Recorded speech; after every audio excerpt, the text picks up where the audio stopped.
Financial markets పై పట్టు సాధించాలనుకునే వాళ్ళు Revanth conduct చేసే వెబినార్ కోసం ఈ నెంబర్ కి కాల్ చేయండి.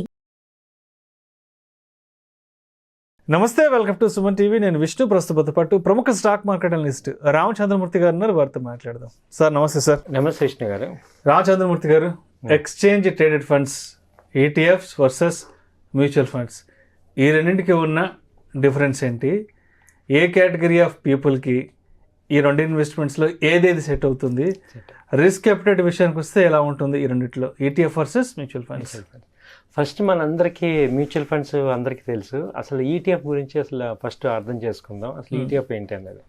ఈటీఎఫ్ అంటే మీరు అన్నట్టు ఎక్స్చేంజ్ ట్రేడెడ్ ఫండ్. ఇది డెఫినేషన్కి మీనింగ్ అంతే, కానీ అసలు ఇంకా ఇన్డెప్త్కి వెళ్తే ఇప్పుడు ఏంటి అంటే, ఇప్పుడు సపోజ్ ఒక నిఫ్టీ ఉంది. నిఫ్టీకి 50 కంపెనీస్ అనుసంధానమే ఉన్నాయి. ఇప్పుడు ఈ 50 కంపెనీస్లో డైరెక్ట్గా ఇన్వెస్ట్ చేయలేని వాళ్ళందరూ కూడా ఈ బాస్కెట్ ఆఫ్ 50 కంపెనీస్ని కలిపి ఇండెక్స్ ఈటీఎఫ్ అని పెట్టారనమాట.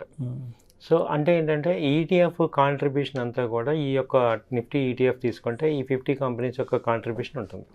అంటే మనం ఒక ఈటీఎఫ్ కొనుక్కోవటం వల్ల ఈ 50 కంపెనీలని మనం కొన్నట్టే. దానిలో ఎంతైతే పర్సంటేజ్ ఉందో అంత పర్సెంట్ మనం ఇన్వెస్ట్ చేసినట్టే. కాబట్టి దీన్ని బెంచ్ మార్క్ ఇండెక్స్ అంటాం. అంటే డైరెక్ట్గా నిఫ్టీ పర్ఫార్మెన్స్కి నిఫ్టీ ఈటీఎఫ్ పర్ఫార్మెన్స్కి రెండు ప్యారలల్గా ఉంటాయి.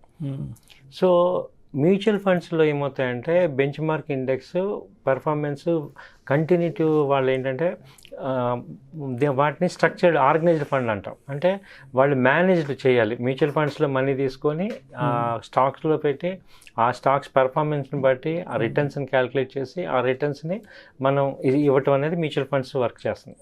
ఈటీఎఫ్ ఏంటంటే జస్ట్ ఆ నిఫ్టీ, బ్యాంక్ నిఫ్టీ ఎలా అయితే ఇండెక్స్లు ఉంటాయో ఆ ఇండెక్స్లో ఇన్వెస్ట్ చేయటం. అంటే వీటి పర్ఫార్మెన్స్ ఇంకా మానిటరింగ్ స్పెషల్గా దీనికి ఏమి ఉండదు. అంటే డైరెక్ట్గా ఆ యొక్క బాస్కెట్ ఆఫ్ స్టాక్స్ని కొనుక్కోవటం. అంటే ఇది ఒక రకంగా చెప్పాలంటే ఇది స్టాక్స్ కన్నా ఎక్కువ బెటరు, మ్యూచువల్ ఫండ్స్ కన్నా ఇంకెక్కువ రిటర్న్స్ ఇస్తాయి. ఇప్పుడు మనం డైరెక్ట్గా స్టాక్స్ని, ఈవెన్ స్టాక్స్ మనం రికమెండ్ చేయాలన్నా లేకపోతే దాని గురించి నాలెడ్జ్ రావాలన్నా చాలా వర్క్ చేయాలి. అలాగే మ్యూచువల్ ఫండ్స్ మీద రిటర్న్స్ రావాలన్నా వర్క్ చేయాలి. ఎందుకంటే ఫండ్ మేనేజర్ కరెక్ట్గా పర్ఫామ్ చేయాలి. ఓకే. మ్యూచువల్ ఫండ్ వాళ్ళు కూడా మన బదులు వాళ్ళు వర్క్ చేస్తారు. వాళ్ళు మేబీ డెసిషన్స్ రైట్ తీసుకోవచ్చు, రాంగ్ తీసుకోవచ్చు. కానీ ఈటీఎఫ్లో ఏమవుతుందంటే it is directly affected to the Nifty అనమాట. అంటే నిఫ్టీ పెరిగితే ఇది పెరుగుతుంది, నిఫ్టీ తగ్గితే తగ్గుతుంది. కాబట్టి దీనిలో ఏమవుతుందంటే ఈ దాని యొక్క ఇన్వాల్వ్మెంట్ కానీ ఫండ్ మేనేజ్మెంట్ కానీ ఏమి ఉండదు. ఊరికే ఆ ఫండ్ ఆటోమేటిక్గా barometer and bench mark index. కాబట్టి మనకి ఎక్కువ రిటర్న్స్ వచ్చే ఛాన్స్ ఎక్కువ ఉంటాయి. అంటే ఎంట్రీ పాయింట్ కరెక్ట్గా, ఇప్పుడు సపోజ్ నేను స్టాక్ మార్కెట్లో ఇన్వెస్ట్ చేయాలి, ఒక 3 years 4 years ఉండాలనుకోండి. దేన్ని నమ్మలేనప్పుడు ఈటీఎఫ్లో కొనుక్కుంటే డౌన్ అయినప్పుడల్లా యాడ్ చేసుకోవటం వల్ల ఎస్ఐపి లాగా ఇది కూడా చేసుకోవచ్చు. సో దానివల్ల ఏమవుతుందంటే జనరల్గా మనం కంపారిజన్ చూస్తే నిఫ్టీని ఈ యొక్క మ్యూచువల్ ఫండ్స్ని బీట్ చేస్తుంది.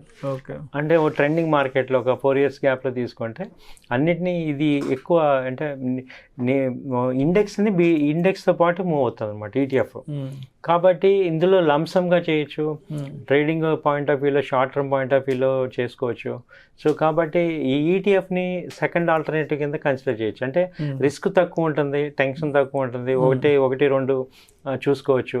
ఈటీఎఫ్స్లో ఏంటంటే ఇప్పుడు చాలా వెరైటీస్ వచ్చాయి. గోల్డ్ ఈటీఎఫ్ ఉంది. మొన్న గోల్డ్ 7,000 points తగ్గినప్పుడు గోల్డ్ ఈటీఎఫ్ తీసుకున్నాను అనుకోండి, వాళ్ళ మళ్ళీ అదే రేట్ వచ్చేసింది, గోల్డ్ 70,000కి వచ్చేసింది. సో ఆ బెనిఫిట్ మనకు వస్తుంది. సో ఇక్కడ ఏంటంటే ఈటీఎఫ్లో మంచి ఆపర్చునిటీ బేస్డ్ ఇన్వెస్ట్మెంట్ చేయాలి దీన్ని. ఓకే. ఆపర్చునిటీ బేస్డ్ కరెక్ట్గా వెయిట్ చేసుకొని ఎప్పుడైతే మార్కెట్స్ ఈక్విటీ మార్కెట్ అవ్వచ్చు, లేకపోతే ఈక్విటీలో కూడా మీకు 4-5 రకాల ఇండెక్స్లు ఉన్నాయి. బ్యాంక్ నిఫ్టీ ఉంది, అలాగే నిఫ్టీ ఉంది, తర్వాత ఆటో ఉంది, ఐటీ ఉంది, ఫార్మా ఉంది. ఇలా కొంచెం మంచి సెక్టర్స్ ఈటీఎఫ్స్ వచ్చాయి. కాబట్టి ఈ సెక్టర్ పర్ఫార్మెన్స్ ఎప్పుడైతే తగ్గిందో, మొన్న 3 months బ్యాక్ ఐటీ బాగా తగ్గి ఉన్నాయి. అలాంటి టైంలో ఐటీ ఈటీఎఫ్స్లో ఇన్వెస్ట్ చేసి ఉంటే ఇవాళ బాగా పర్ఫార్మెన్స్ వచ్చాయి. సో అలా మనం ఏ సెక్టర్స్ ఒక్కొక్కసారి ఏమవుతుందంటే సెక్టర్స్ వీక్ అవుతుంటాయి. అవును. ఆ వీక్ ఉన్నప్పుడు ఆ సెక్టర్స్లో స్టాక్స్ కొనే కన్నా ఈటీఎఫ్ కొనడం ద్వారా మీకు ఏమవుతుందంటే రిస్క్ డైవర్సిఫై అవుతుంది, రిటర్న్స్ కూడా ఎక్కువ వస్తాయి. ఓకే. సో అది ఈటీఎఫ్ బెనిఫిట్. అంటే నేను ఆల్టర్నేట్గా ఏం చెప్తాను అంటే స్టాక్స్కి ఆల్టర్నేట్ ఈటీఎఫ్ కింద మనం పెట్టుకోవచ్చు. So next step mutual funds.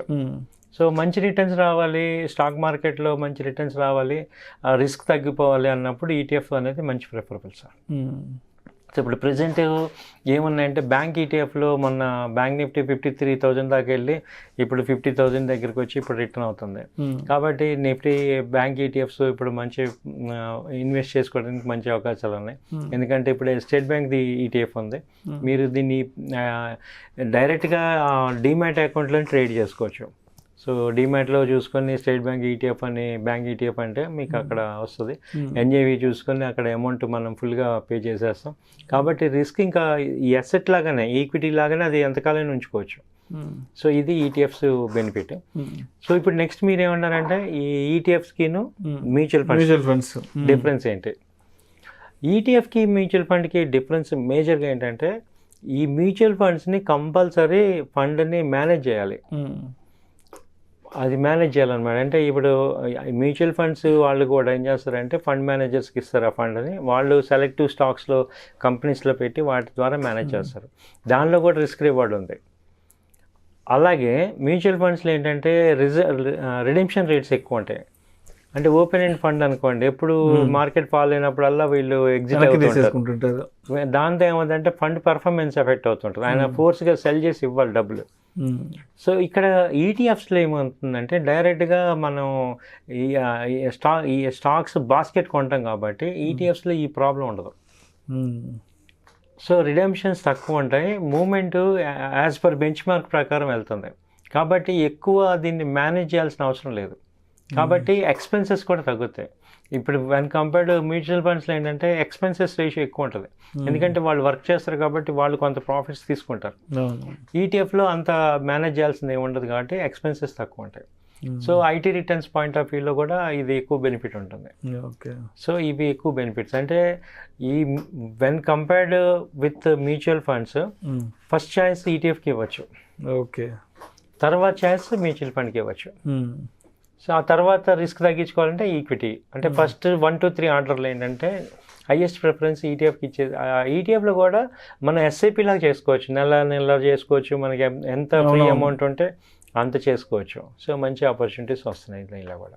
So Ramachandramurthy గారు, ఇప్పుడు ఈటీఎఫ్ ఇన్వెస్ట్మెంట్ కానీ మ్యూచువల్ ఫండ్ ఇన్వెస్ట్మెంట్ కానీ ఏ కేటగిరీ ఆఫ్ పీపుల్ కంటే ఎటువంటి మైండ్ సెట్ ఉన్న వాళ్ళకి ఏ ఇన్వెస్ట్మెంట్ సరిపోతుంది అంటారు?